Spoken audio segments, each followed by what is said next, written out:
And I'll stand here with the wizard. I'm so happy I could.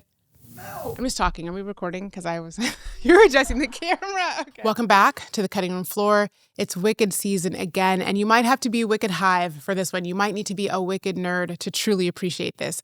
As you should know, Wicked premieres November 21st, this Friday, the second part of a 2-act film. Anyway, I love Cynthia so much. I love Wicked so much. If you guys have been following this podcast or know anything about me, you guys know that I'm Wicked Hive down to the ground. And one thing that I've gotten all the time is that we've never really interviewed a costume designer. So today we are talking about the costumes in Wicked.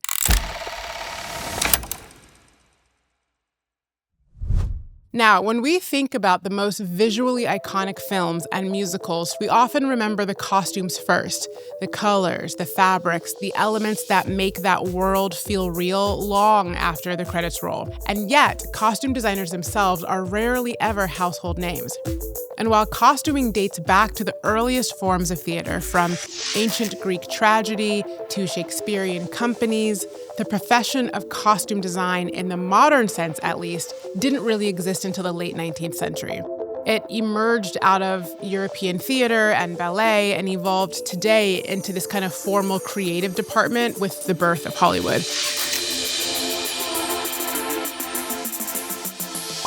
My guest today, Paul Tazewell, has spent 4 decades quietly defining how costumes shape stories. He is the Oscar award-winning costume designer of Wicked. This is everything. And his resume reads like a syllabus of American performance.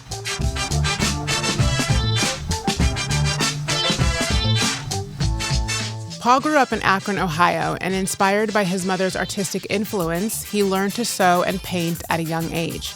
He also grew up mesmerized by the magic of the screen, those shimmering moments of transformation and fantasy that would later echo through his own work. Just the idea of creating, it's been influential my whole life. Trained at the North Carolina School of the Arts and Pratt here in New York City, Paul began his career in the late 80s designing for regional theater before moving on to Broadway through the 90s and 2000s. He became known for productions like The Color Purple and In the Heights, as well as Jesus Christ Superstar. Paul approaches costume the way an actor approaches a role, through study, empathy, and deep research. He designs clothing that tells a story far before the character even speaks. Whether it's Elphaba's tailored armor, which develops more as her powers grow. She's in black because she's in mourning for her mother, but it goes from being a clothing of mourning into armor. Or the neutral palette of Hamilton, designed to foreground its diverse cast. His work is always rooted in history, but guided, above all, by emotion. I'm curious about people and what makes people tick in terms of building a character.